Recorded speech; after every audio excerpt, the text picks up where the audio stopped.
Amina's story. Amina looked down again at the invitation which she'd been carrying around for 2 weeks for her school's Sadie Hawkins dance.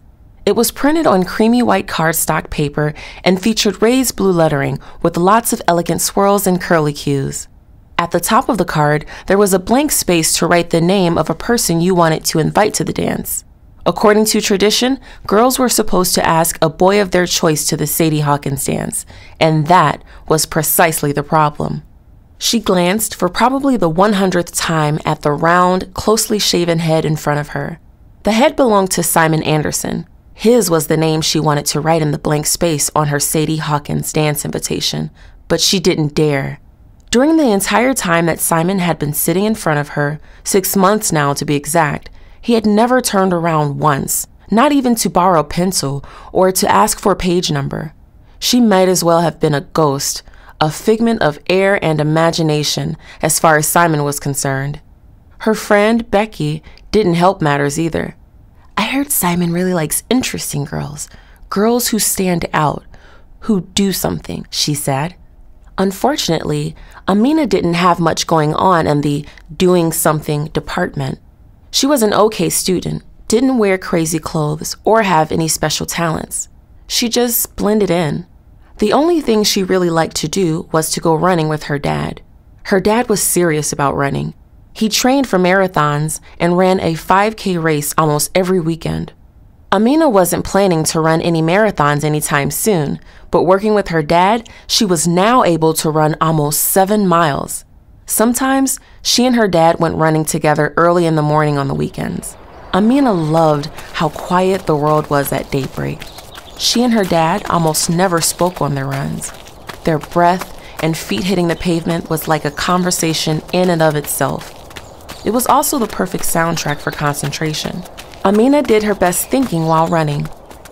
Still, running with her dad didn't count as doing something when it came to school stuff.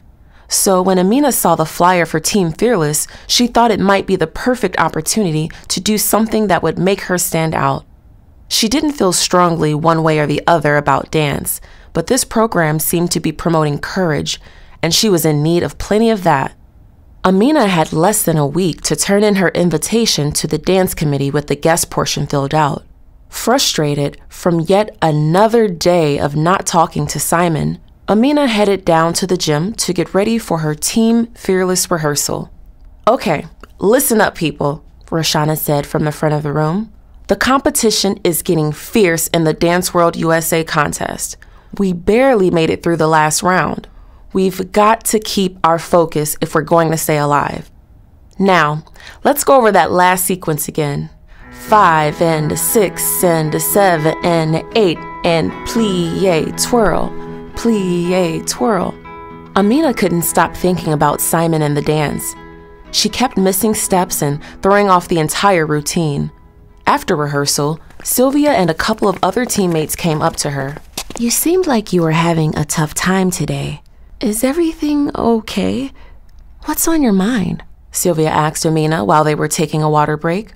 Amina was surprised when the whole story about Simon and the dance came tumbling out of her mouth. "He likes girls that stand out," Amina said sadly. "I don't think he even knows that I exist." Sylvia frowned. "What makes him stand out? What is he doing that impresses you?" "Well, he seems to be a cool person." Amina hesitated. "And?" Sylvia shrugged. "And I think he's smart. He always gets at least a B on his papers and quizzes. I know because I sit behind him and he always holds his paper up for his friend Eric to see." "Aren't you a cool, smart person too?" Sylvia asked. "I guess." Amina looked confused. "What does that have to do with anything?" "Well, you like Simon just because you think he's cool and smart, not because he does a bunch of stuff. Why should you have to do anything special for him to like you?" Sylvia asked. "Now, let's get back to work." This time, as she went through the routine, Amina tried not to think about Simon. Thanks to Sylvia and the rest of the girls' help, she got it right. The next morning, Amina was still thinking about what Sylvia had said while she was on her run with her dad. What exactly was so special about Simon, she wondered, her breath and feet pounding out a syncopated rhythm. Sylvia was right. Simon was just Simon, and she liked him. She didn't need to do something for him to like her, though she was really happy that she had joined Team Fearless. After a few miles, Amina and her dad stopped at a water fountain.